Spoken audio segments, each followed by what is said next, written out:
ओम नमो भगवते वासुदेवाय। ओम कृष्णाय नमः। साथियों, पिछले वीडियो में हमने जाना कि स्थित प्रज्ञ व्यक्ति वह होता है जिसने अपनी समस्त कामनाओं का त्याग कर दिया है और इस प्रकार मन को आत्मा में स्थिर कर परम सुख की प्राप्ति कर ली है। स्थित प्रज्ञ व्यक्ति की यह एक प्रमुख विशेषता है। अर्जुन ने भगवान श्री कृष्ण से दूसरा यह प्रश्न पूछा था कि स्थिर प्रज्ञ व्यक्ति कैसे बोलता है। इस संबंध में भगवान श्री कृष्ण क्या कह रहे हैं, सुनिए। भगवद गीता अध्याय 2 का श्लोक 56। दुखेष्वनु द्विग्न मनः सुखेषु विगत स्पृहा वीतराग भय क्रोधः स्थित धीर मुनि रुच्यते। इसका अर्थ है जिसका मन दुखों से विचलित नहीं होता, सुखों की जिसे लालसा नहीं रहती और जो राग भय और क्रोध से रहित है, ऐसा मुनि स्थिर बुद्धि वाला कहा जाता है। अब हम इस श्लोक की विस्तृत व्याख्या करेंगे। साथियों, जिसने भी इस धरा पर शरीर धारण कर लिया है उसके जीवन में सुख और दुख तो आएंगे ही। सुख और दुख हमारे जीवन के अभिन्न अंग हैं, अर्थात हम इनसे अलग नहीं हो सकते। ये सुख और दुख तो जीवन में दिन और रात्रि की भांति आते जाते ही रहेंगे। जीवन में कभी सुख होगा तो कभी दुख, सदैव सुख ही सुख या फिर दुख ही दुख नहीं रहेगा। अब हम यह जानेंगे कि दुख कितने प्रकार के होते हैं। हमारे शास्त्रों में 3 प्रकार के दुख बताए गए हैं। ये हैं आध्यात्मिक, आदि भौतिक और आदि दैविक।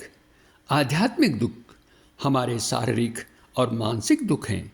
ये हमारे शरीर और मन में स्वयं ही उत्पन्न होते हैं, जैसे बुखार का आ जाना, सिर दर्द हो जाना और अवसाद, डिप्रेशन आदि। आदि भौतिक दुख हमें दूसरे प्राणियों से मिलते हैं, जैसे लूटपाट का होना, चोरी हो जाना, किसी के द्वारा निंदा हो जानी, सांप द्वारा काटा जाना या बाघ द्वारा मारा जाना आदि आदि। और आदि दैविक दुख जो होते हैं वे प्रकृति के प्रकोप के कारण होते हैं, जैसे भूकंप का आ जाना, बाढ़ का आना। इस तरह के बहुत सारे दुख प्रकृति के द्वारा भी हमें मिलते हैं। ये दुख जब किसी सामान्य व्यक्ति के जीवन में आते हैं तो वह व्याकुल हो उठता है, परेशान हो जाता है। वह सोचता है कि ये दुख मुझे क्यों मिले हैं। लेकिन स्थित प्रज्ञ व्यक्ति क्या सोचता है?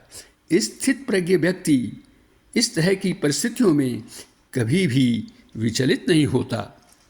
इसका क्या कारण है? इसका कारण है कि वह अपने नियत कर्म निष्काम भाव से करता है।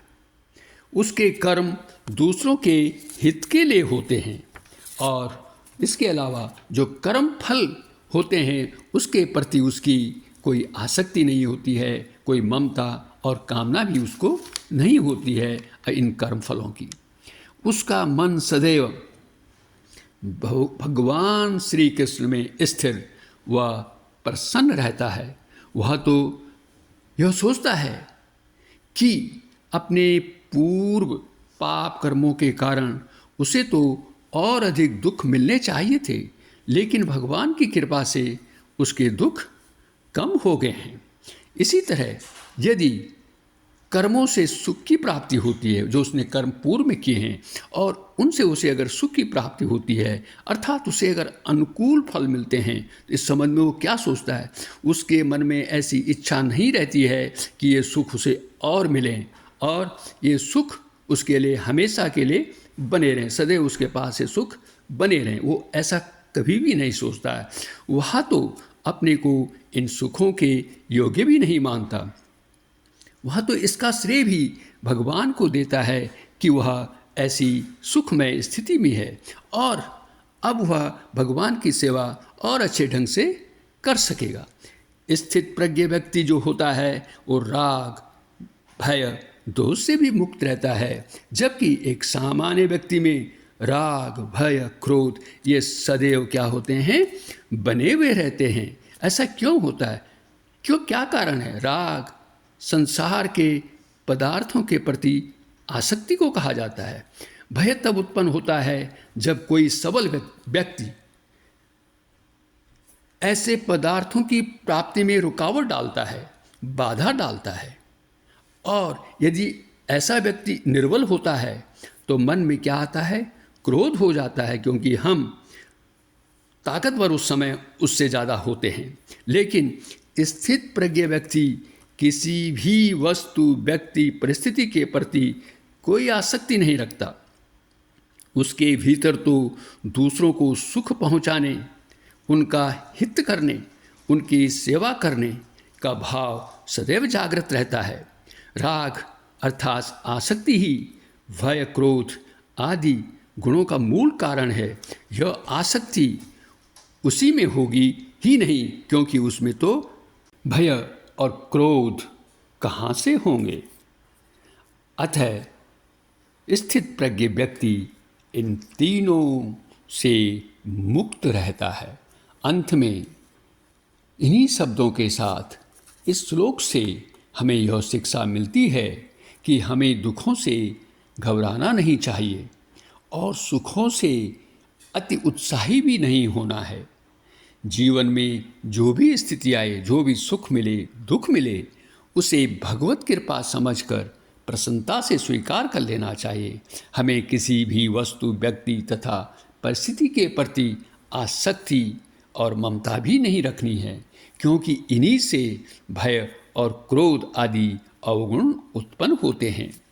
वीडियो देखने के लिए आपका बहुत बहुत धन्यवाद। अगले वीडियो में फिर मिलेंगे और जानेंगे कि शुभ और अशुभ की प्राप्ति पर स्थित प्रज्ञ व्यक्ति की क्या प्रतिक्रिया होती है। कृपया अपनी संस्कृति के प्रसार के लिए इस वीडियो को शेयर करें और चैनल को सब्सक्राइब भी करें। आपका पुनः धन्यवाद।